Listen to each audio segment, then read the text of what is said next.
to a Hope 1032 podcast.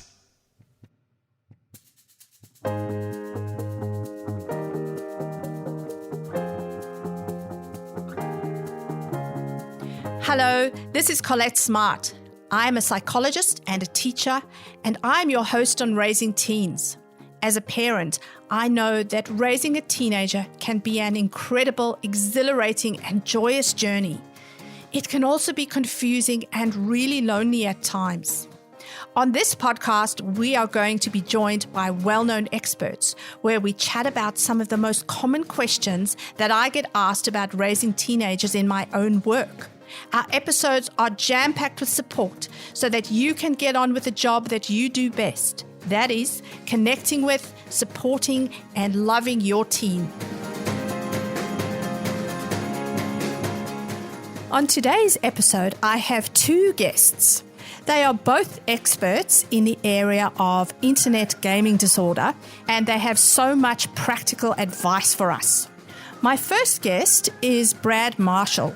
Brad is recognised as one of Australia's leading experts in excessive internet use or internet addiction, otherwise known as gaming disorder and related disorders.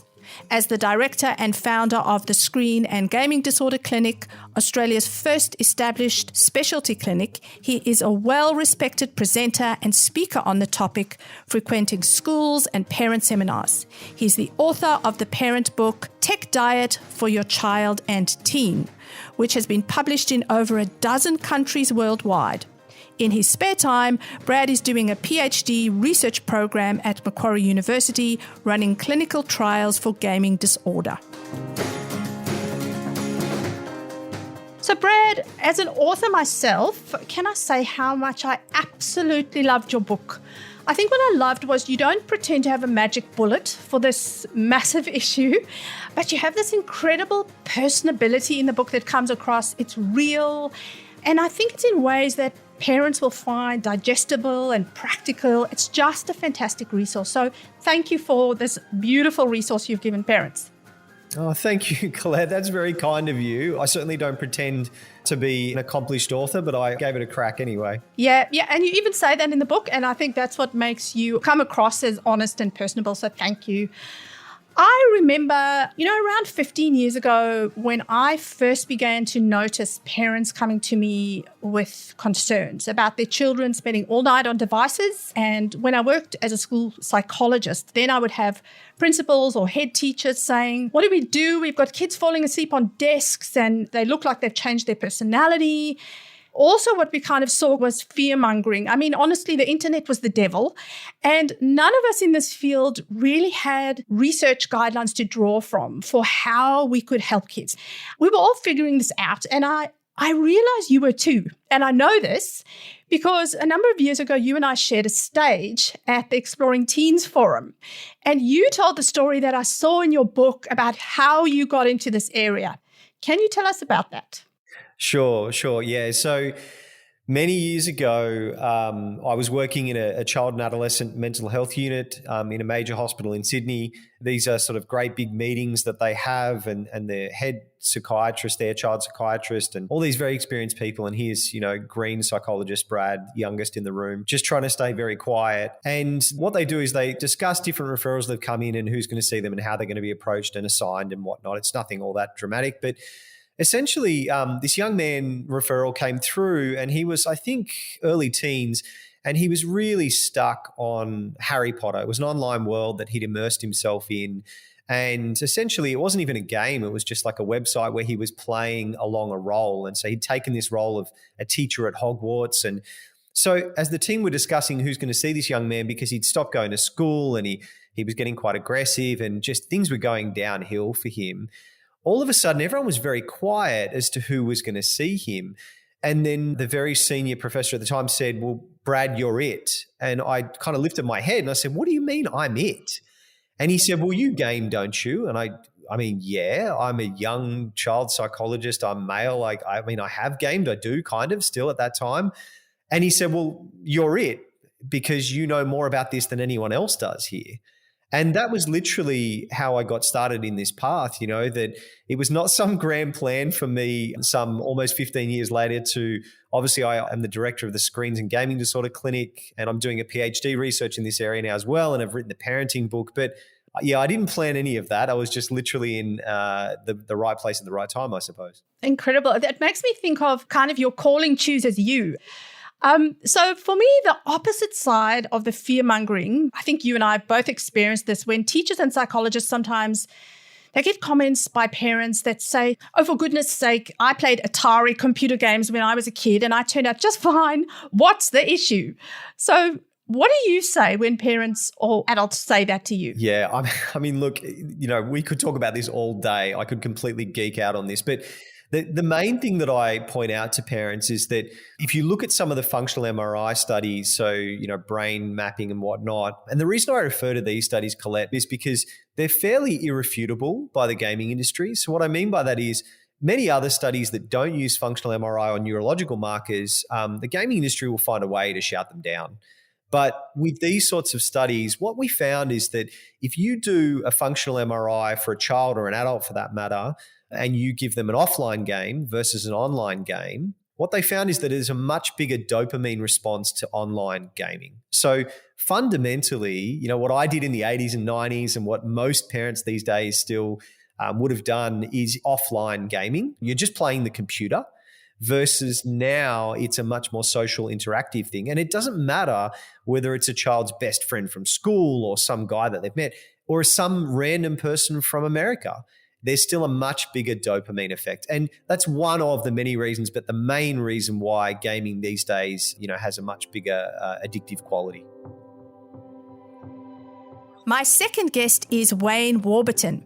Wayne is an associate professor in developmental psychology at Macquarie University in the Department of Psychology, and he's also a registered psychologist. Prior to academia, Wayne had a long history working with vulnerable and low-income clients, most notably with their financial and gambling problems. Wayne is passionate about teaching that inspires students, parents, policymakers, and professionals who work with children and teens. I have known Wayne for more than 10 years. He was the person who taught me about the effects of violent media on young people's development. And I actually have friends whose young adult children are studying psychology at Macquarie University, and he's a very much loved lecturer. I asked Wayne to give us an explanation of where internet gaming disorder sits currently in the classification systems used by practitioners around the world. Okay, so the DSM-5 is the Diagnostic and Statistical Manual of Mental Disorders, which is the diagnostic manual that psychiatrists in Australia and the US mostly use to diagnose if someone has a mental health disorder. There is another one called the International Classification of Disease, used by the World Health Organization. They have a similar disorder called gaming disorder. It has slightly different criteria. In the DSM, this disorder, internet gaming disorder, was included in a section for disorders requiring further research. Back in 2013. That's because it's the first new, really big disorder to go into the DSM for a long time. And before it goes into the main body of the manual, they wanted to have a lot of research behind it. There has, since 2013, been an enormous amount of research on internet gaming disorder, and I suspect that when they bring us the DSM-5R in the next year or two, it will be put straight into the section with all the other addictive disorders. I would note here that any addictive disorders, which include chemical dependencies and alcoholism and so on, it already has gambling disorder in there, because in the brain, you really cannot tell the brains apart from a person who has, for example, behavioural addiction like gambling disorder and a drug addiction. And that's where we would expect this to go, because the brain imaging studies show very similar patterns. So now you know a bit about what we as psychologists look for in teens who struggle with internet gaming disorder.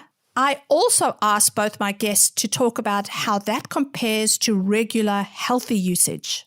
So the diagnostic criteria are preoccupation, which is basically thinking and talking about it all of the time to the exclusion of lots of other things. Withdrawal, which means you're feeling irritable and anxious or sad, emotional withdrawal symptoms when you can't. Tolerance, which is basically wanting to do it more and more. Unsuccessful attempts to stop it. You want to stop, but it just isn't working. losing interest in other things. So starting to, drop things like sports or other activities so you can continue to game. Keeping doing it despite the fact it's having negative impact on you. So, for example, your school grades might be going down. You might be getting into a lot of conflict at home, but you keep on doing it despite the fact that, it's not that great for you. Lying to other people about how much you do it. We've certainly seen stories of kids as young as 6 or 7, for example, setting their alarms in the middle of the night when they know everyone in their house is asleep, and getting up and playing online games for a few hours and then going back to bed for an hour or so before they know that everybody gets up. Using it to manage your feelings or to escape negative feelings. So you're using it for emotional control. And the last one is losing or jeopardizing a significant relationship or opportunity or something important to you in order to keep gaming. Now, to meet the diagnostic criteria, you need to have 5 of those symptoms at a pretty severe level, pretty consistently across a year. I mean, it doesn't have to be all the time for a year, but you're spending a lot of time where it's a big problem over the past year. So the level of impairment is a lot, and the amount of time is a year or more.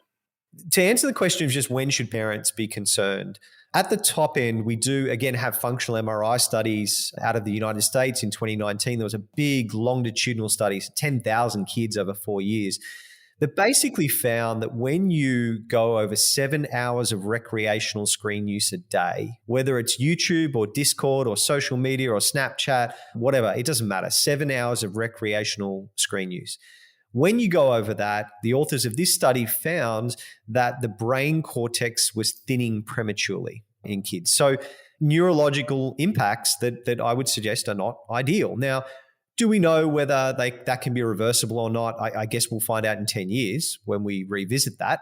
But 7 hours in a school holidays, for example, in a day is the maximum. Now, I often talk to parents about other warning signs. So when gaming or screens is impacting their education, their behavior, their social life, their sleep or exercise, all of these things are things that I take parents through in my book and my videos about their other warning signs. Now, in my experience, that can be impacted at 3 hours, 4 hours, 5 hours, who knows? It's different for every kid.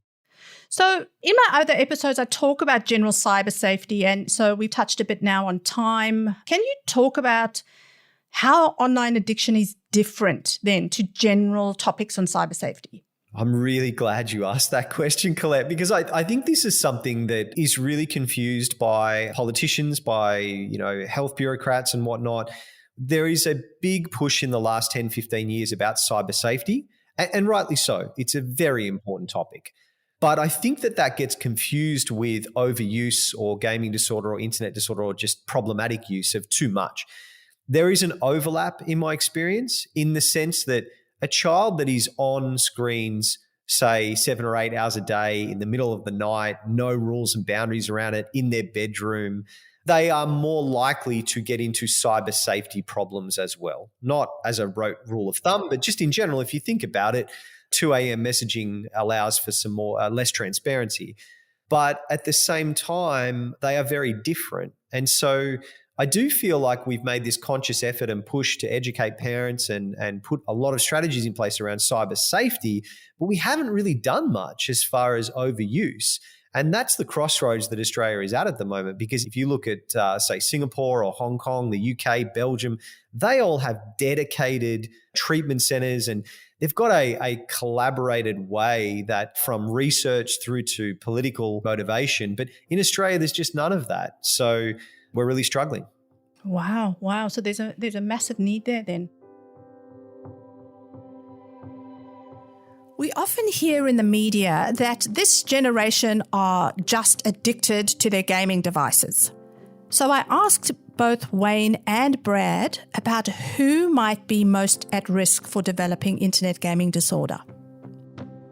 The incident rates, or the prevalence, as we call it, of how many kids have gaming disorder or internet gaming disorder is about 1% to 3% of Australian kids. Okay. Now, again, if you think about this as a problem for Australia, there are some 5 million kids in Australia. You're talking about up to 50,000 that have a diagnosable clinical disorder in this. Now, the research also tells us in Australian schools that up to 10% are at risk or have problematic use or hazardous use. So 10% again is 500,000. The perfect storm is created by two key factors. The first one is if your child has problems with focus and attention, difficulties with self-control and impulsivity, thinking through consequences, stuff like that, impulse control on one side. On the other side, it's the child whose online life meets a whole lot of needs and aren't being met in their offline life. So, to give some examples of key needs, the child might feel pretty socially isolated or not have any friends offline, but online they feel like they have lots of friends. That child might have low self-esteem offline, but when they're online, they feel pretty good about themselves. They might not be good at very many things offline, but when they're online, they feel like they're good at lots of things. When they're offline, they might not have much control over the world, not much independence and sense of agency. But when they get online, they have a lot of control over the environment and they feel like they're kind of the master of their destiny, when they're in their games or what they're doing online. I guess the other thing we'd throw into there is that the products are designed to be addictive. Then these kids who are already having problems with impulse control and the games are meeting all of these needs and aren't being met elsewhere, that kind of creates this perfect storm where it's very, very difficult to get away from the screen. The other thing we found was that you see more problems in families where there's a poor attachment between parent and child, or where there's a family environment that's not particularly warm and connected. So those are the sorts of things that cause risk. The other thing that we found in our study was that as risk factors accumulate, the risk of having a serious problem accumulates. And it happens in a linear fashion. For every additional risk factor that you add, then the likelihood of having a serious problem grows about the same amount. So going to the addictive nature of games, can you just unpack that a little bit? Sure. Look, this is a business decision. Right? If your competitor has a social media platform or a video game that keeps people at the screen at addictive levels, then you need to do the same or better if you're going to be competitive in the market, and there's a very competitive market. So what the manufacturers do is that they build in all sorts of neuroscience principles to make things more addictive. And once they've built those principles in, they usually attach those platforms to a large artificial intelligence that monitors every user in real time.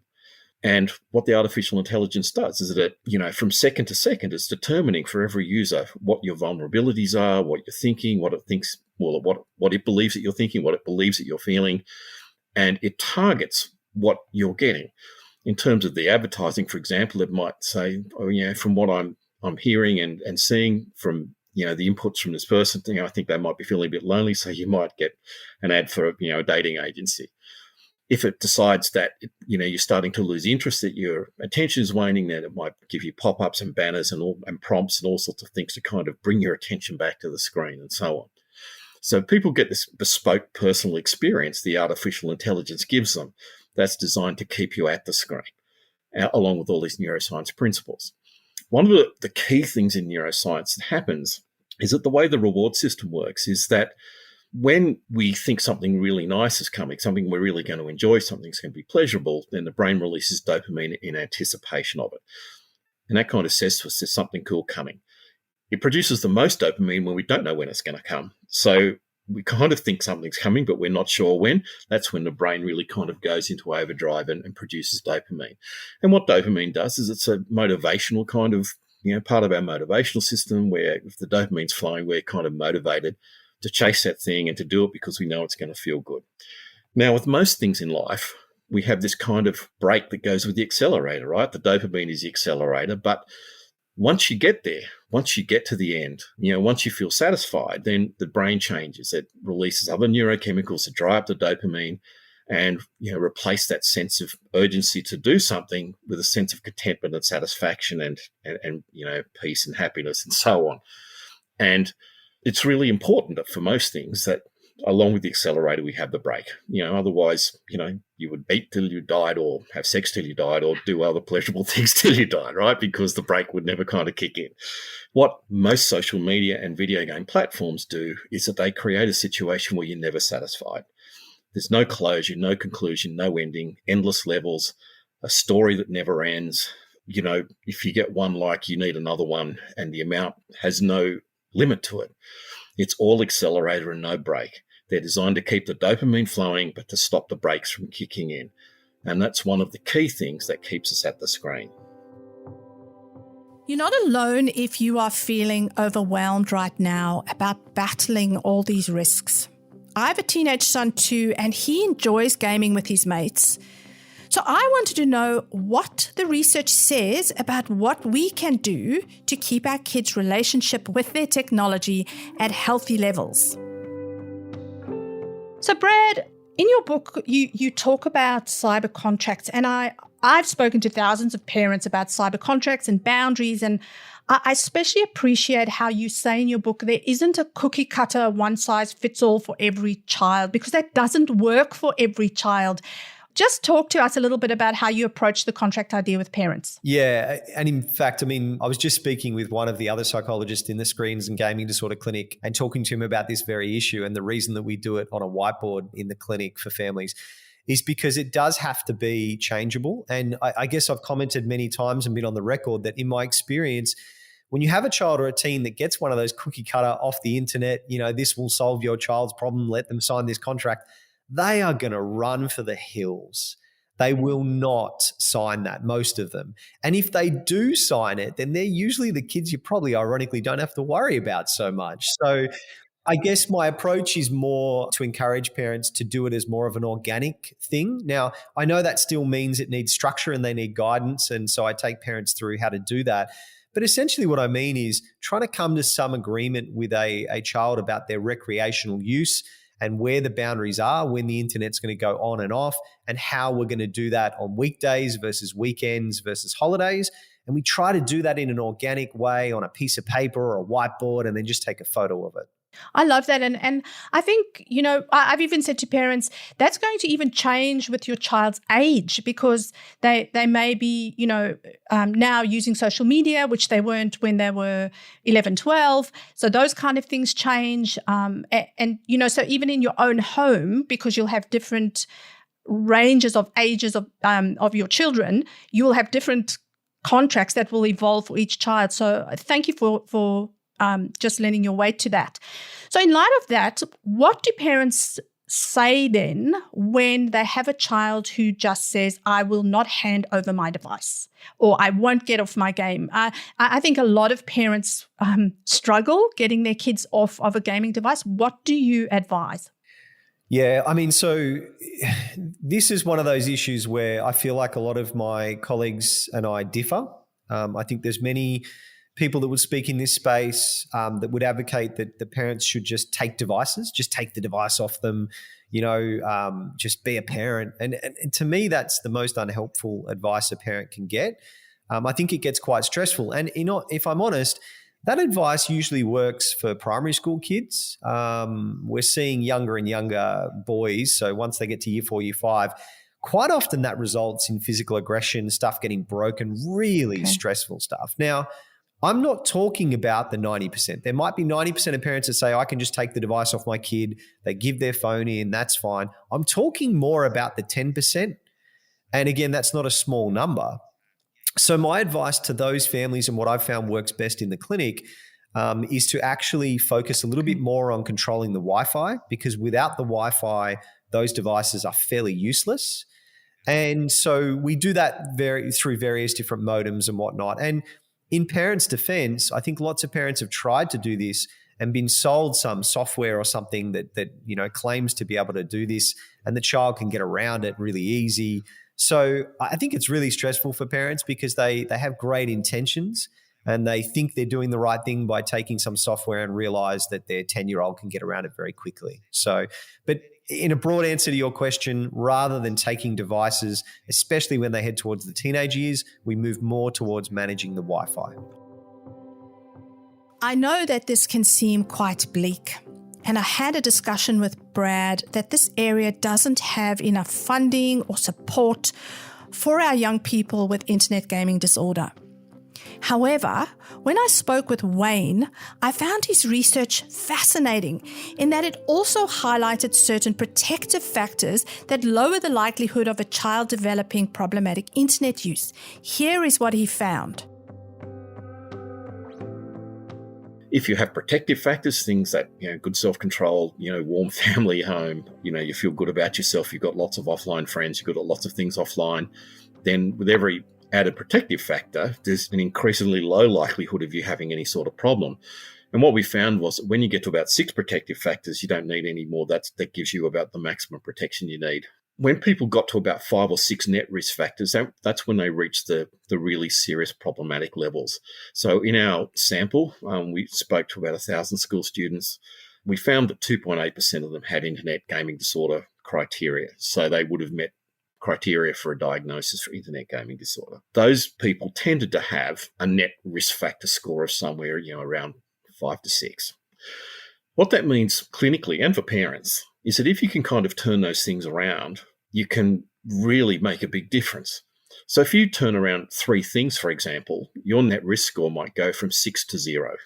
And what that might look like is if your child doesn't have many offline friends, or they don't feel very good at communicating with other people, or if they feel a bit socially isolated, if you can work with them on communicating and developing friendships and finding peer groups in offline activities, then that's one risk factor that becomes a protective factor.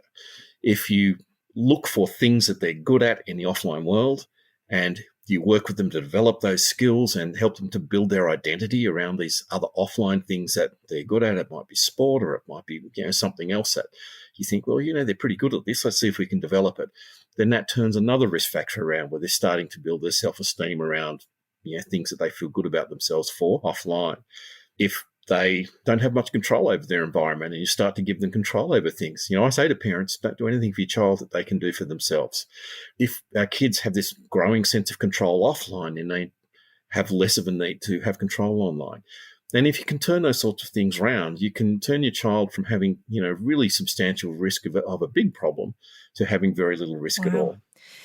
So, Wayne, what would you say are your most positive messages to parents around your research? What do you think parents need to hear?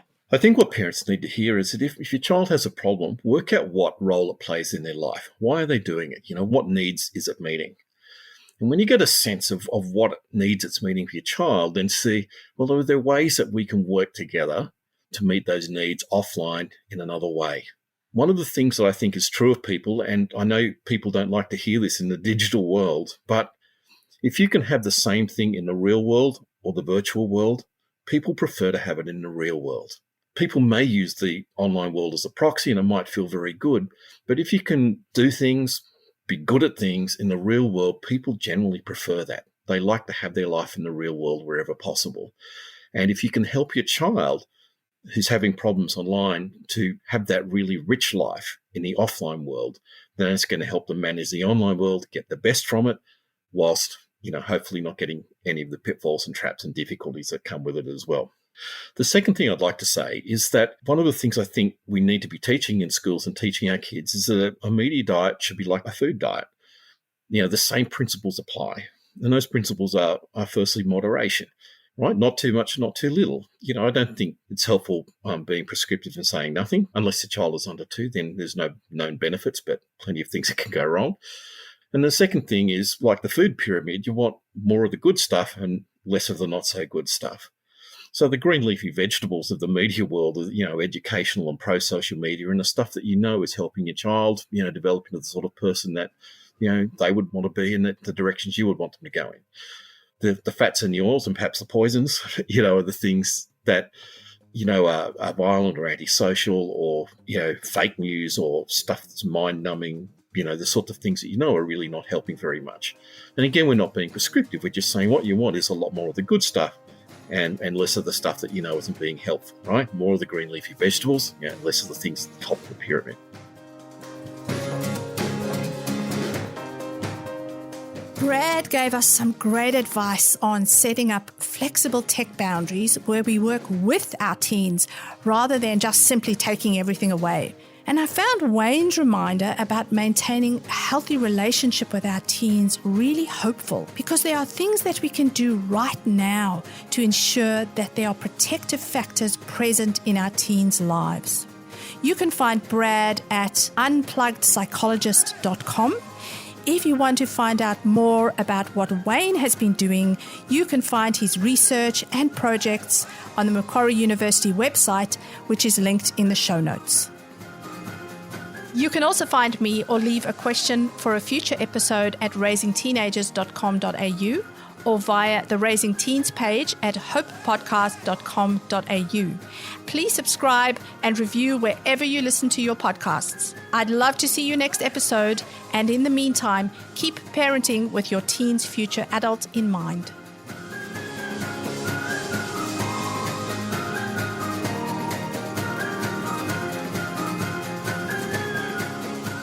This episode was hosted by Collett Smart, edited and produced by Alec Green, video edited by Christian Valenzuela, imaging by Lucy Weil, and social media by Beth Rivers.